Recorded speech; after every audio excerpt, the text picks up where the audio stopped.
In this video, we'll be looking at gross profit margin and net profit margin. Gross profit margin. So the first question is, why would you want to calculate gross profit margin? Generally speaking, the idea here is to understand a company's product's contribution to its business. So how much company is spending on cost of goods sold to generate revenue. The idea here is to use this information once it's calculated, compare it with your competitors, or if you're an investor, you might want to compare different companies and see which one is more efficiently generating revenue without having a lot of cost of goods. Another thing that you might want to note in this particular case is that when you're calculating gross profit margin, it ignores things such as interest, taxes, depreciation, amortization. They're not included in here. So how do we calculate this? To calculate, click in C6 equals, open parentheses, sales revenue, which is in C3, minus COGS, cost of goods sold, which is in C4, close the parentheses, divided by C3, which is the sales revenue, hit enter. In this particular case, the answer is 56%.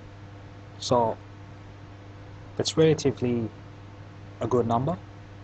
But again, the idea here is to compare with other competitors, or maybe compare your products internally and try to apply it on different products or different departments and see how one is better than the other one, or why does one have more cost of goods sold compared to another department or another product. You get the idea. The next one that I'm going to look at is the net profit margin.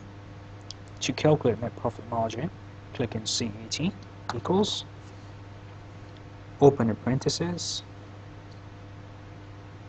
we subtract all these costs, so cost of goods sold, tax, interest, depreciation, amortization, we subtract it by sales revenue. To do this, you first have to open the parentheses, give the reference to sales revenue, which is C11, and then you hit subtract sign, another open parentheses. Sorry, before that we put in sum of all these costs, close the parentheses, another parenthesis to close the initial one, and then divide this by the sales revenue and hit enter. In this particular case, we have net profit margin of 29.56% after taking out all the costs. And again, the idea here is to analyze your different products or efficiency of your different departments if you can.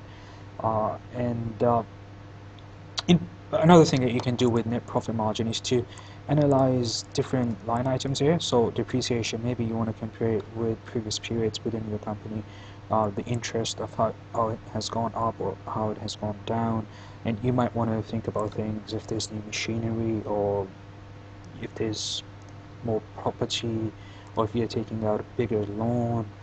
All these items need to be taken into consideration when you're doing the variance analysis. In a nutshell, both of these tools are very powerful, very easy to use, and the idea here should be to generally grasp the idea behind these two ratios and analyze them in various situations which I might not even have covered here.